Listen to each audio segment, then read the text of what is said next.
My name is Ben Cheah, and I'm an accidental gardener. When I was about 70, I went to learn about syntropic agriculture, which is basically a kind of permaculture where you sort of put everything in together, and I went to Matapuri Bay to learn from Klaus. All right. And it agrees with me because in Malaya, that's how we plant it. You have a plant and you say, where's a nice place for it? There's a space there, plant it in. And that's the way nature does it, Boom, lots of seeds there. Okay, there's a space there, grow. Yeah.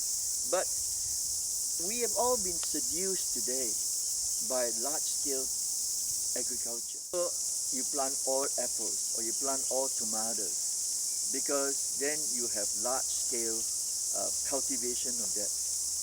And we've all been seduced so that when we do our own garden, we follow commercial methods. We want it all big. We want things to be in straight lines so that the trucks can get through. And so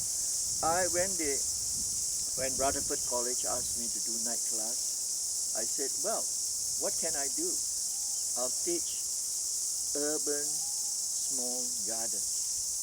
And one of the first things I do is exactly what I just said, to tell them the methods that we use for agriculture large scale don't work in our own garden. And when people look at things like this, they get horrified. I get a guy who was very interested. He looked at me. The very thought that a bed could be curved was terrible to him.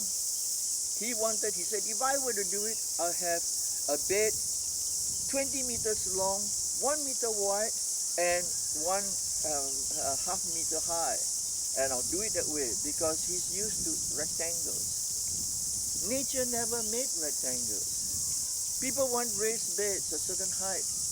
Nature has slopes, nature has mounds, nature has furrows, nature has streams. And if you look at here, that's what I try to tell people.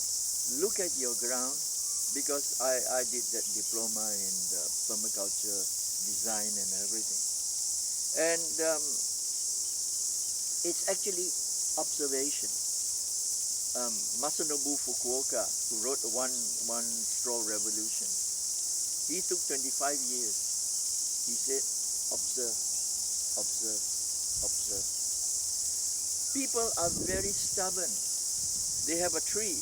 Where do I want it? I want it to grow there. All right? Why? Because it's pretty and I want it to be pretty there.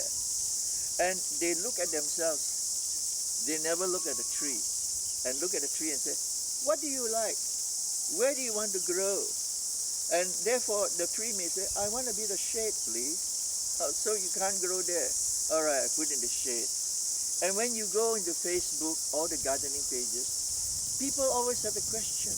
I bought this beautiful tree I planted, it's dying. Why? That's because they know what they want. They don't know what the plants want. And that is one of the most important messages I will be bringing out when I talk to the members.